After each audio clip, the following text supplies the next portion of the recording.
Hello. हाँ पापा। अरे पापा नहीं है मेरे पास पैसे।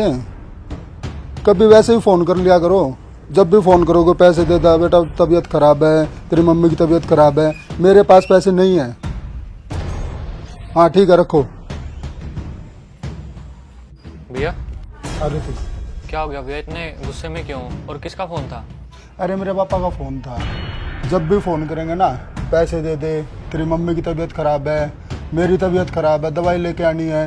मेरे को तो ना कई बार ये लगता है कि मेरे ऊपर नए बोझ बन गए हैं। कहाँ से दूँ इतने पैसे यार मैं। रविंदर, हाँ जी भैया। ऋतिक, हाँ जी भैया। इधर आओ दोनों। मतलब तुम अपने माँ बाप बोझ लगने लगे?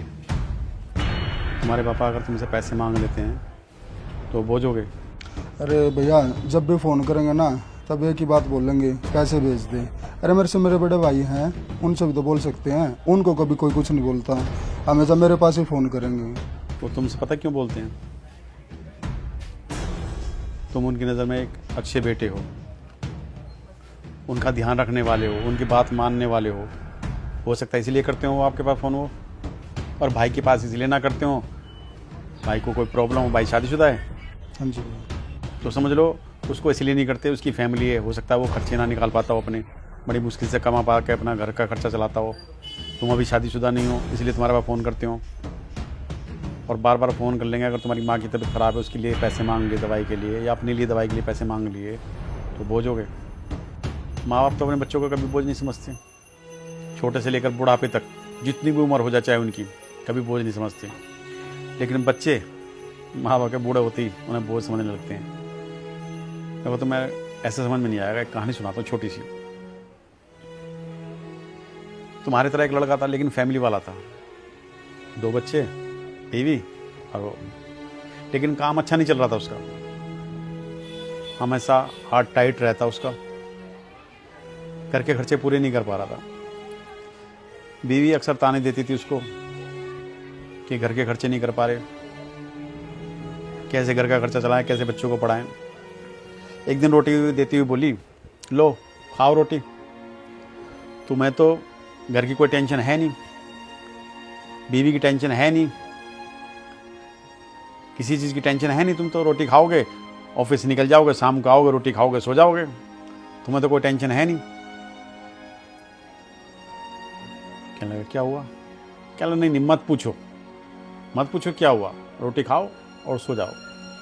कभी तुमने पूछा कि बच्चों की फीस कहाँ से जाती है, कैसे जाएगी, घर का खर्चा कैसे चलेगा, राशन कहाँ से भरा जाएगा?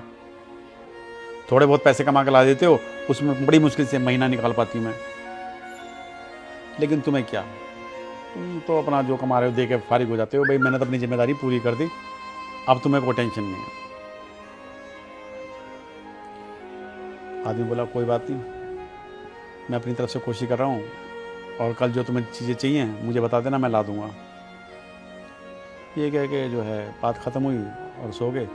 जब सवेरे उठे किसी ने दरवाज़ा खटखटाया, दरवाज़ा खोला तो उसके पापा खड़े थे सामने, उस आदमी के पापा खड़े थे।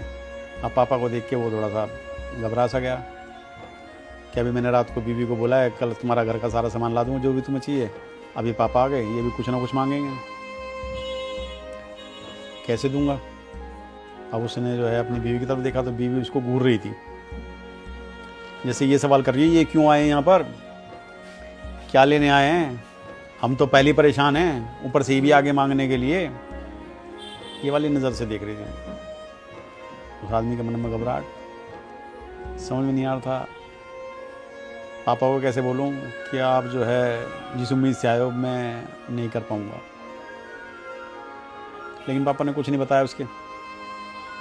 अंदर आके घर में बैठ गए, क्या लगता है बेटा मेरे पास ज़्यादा टाइम नहीं है, मैं किसी काम से आया था यहाँ शहर में, तो बस गाड़ी मेरी निकलने वाली है आधे घंटे में, मैं चला जाऊँगा, मुझे एक गिलास पानी पिला दो और मैं चलता हूँ, बस मिलने के लिए आया था। तो उस आदमी को ऐसा लगा कि बस अब ये बात बोलेंगे कि मुझे कुछ पैसों की ज़रूरत है वो दे दे, बस उसके मन में यही सवाल चल रहा था, घबरा रहा था वो। आपने पानी पिया और उठ के जेब में से पैसे निकाले और लड़के के हाथ में थमा दिए।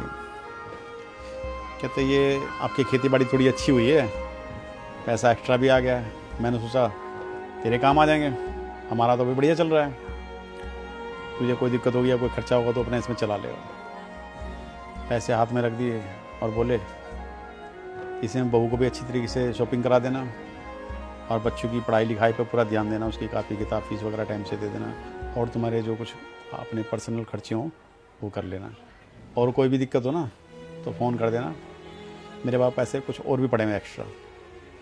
तुझे बताया ना भी खेती बाड़ी अच्छी हुई है मेरी। वो आदमी सुन, बाप ने गले लगाया और चले गए। तो इससे बात क्या समझ में आई? कहानी तो हो गई ख़त्म, ज़्यादा लंबी कहानी नहीं है ये। इससे बात ये समझ में आती है माँ बाप कभी बोझ नहीं होते, वो चाहे कैसे भी हों हर हाल में ना अपने बच्चों के बारे में सोचते हैं, अपनी औलाद के बारे में सोचते हैं, उसको कोई परेशानी तो नहीं, कितने ही गरीब क्यों ना हो। तुम्हें लगता है ना कि तुम्हारे माँ बाप जो तुम पर बोझ है, यकीन मानना फ़ोन करके देखो कि पापा मुझे ना 1 लाख रुपए चाहिए, मैं परेशान हूँ, अगर मैंने किसी के ले रखे हैं अगर नहीं दिए ना मुझे जान से मार देंगे या मेरा जीना दुर्भर कर देंगे। वो कहीं से भी कैसे भी करके तुम्हें 1 लाख रुपए करके ला के देंगे, मना नहीं करेंगे, ये नहीं कहेंगे बेटा तू मेरे पे बोझ है, समझे?